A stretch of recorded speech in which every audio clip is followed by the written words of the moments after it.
कमी सर्व taste elimination मध्ये कमीत कमी 3 वेळा गेलो.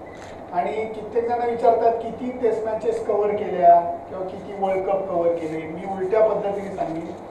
2001 ला याच ग्राउंडवरती मॅच झाली होती बरोबर, इंडिया वर्सेस ऑस्ट्रेलिया. त्याच्या वेळेला मी मॅच कव्हर करत होतो. मॅचच्या दिवशी त्याच्या आदल्या दिवशीपर्यंत माझं प्रोफेशन हे ॲडव्हर्टायझिंगचं होतं. या मॅचमध्ये मी इन्स्टेड ॲडव्हर्टायझिंगचे जे पैसे कमावले ते मी 2001च्या झिम्बाब्वे टूरमध्ये इन्व्हेस्ट केले. मी 2001 झिम्बाब्वे टूर बोलतोय. तेव्हापासून आजपर्यंत मी 20 टेस्ट मॅचेस मिस केले. इंडियाने खेळल्यापैकी 20 टेस्ट मॅचेस मिस केल्या. बाकीच्या सगळ्याच कव्हर केल्या. सर्व 2000 सालापासूनचे world cup, T20 world cup, champions trophy या सगळ्या कव्हर केल्या. हे सगळं कव्हर करत असताना जे काय मला भटकंती करायला मिळाली त्या भटकंतीची ही कहाणी आहे. हा टिपिकल क्रिकेट शो नाही आहे की त्यावेळेला 3 आउट 24 होता स्कोर आणि पश्चिमेच्या बाजूने वारं वाहत होतं, हा बॅट्समन खेळत होता. हे टेक्निकल क्रिकेटचा शो नाही आहे, हा क्रिकेटेनमेंटचा शो आहे.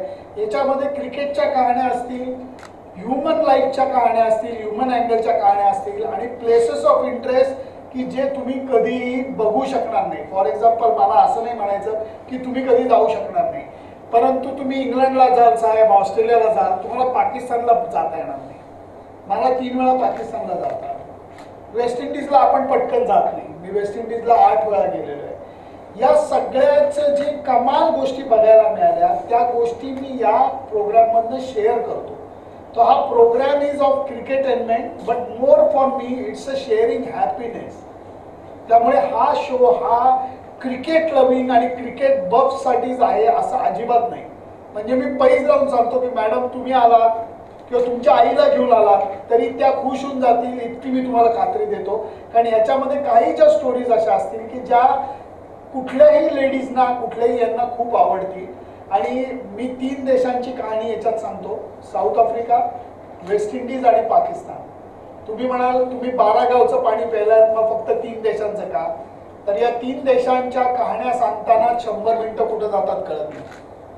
आणि क्रिकेटचा माणूस असल्यामुळे 100ला महत्व आहे, त्यामुळे मी 100ला थांबतो. I share almost more than 60 photographs. आणि कुठेही असं होत नाही की पॅरिसमध्ये एक लोखंडी मनोरा आहे त्याला आयफेल टॉवर म्हणतात. यू विल से नॉनसेन्स, मला माहिती आहे. तर तसं नाही आहे. याच्यातल्या गोष्टी अशा आहेत की ज्या उपस्थित लोकांच्या पैकी 99% लोकांनी बघितलेल्या नसतात. एकच कुणीतरी लकी असला की जो वेस्ट इंडिजला गेलाय किंवा पाकिस्तानला गेलाय, असं फार क्वचित असतं. त्यामुळे हा सगळा हॅपीनेस शेअर करण्याची गोष्ट आहे.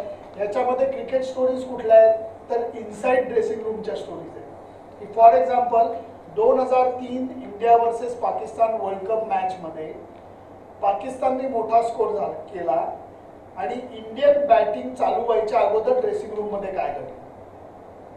You will get to hear that. You will get to hear की इंजामामला सचिन बद्दल काय वाटतं. You will get to hear की सेहवागनी शोएब अख्तरला स्लेज कसं केलं गमतीदार पद्धतीने.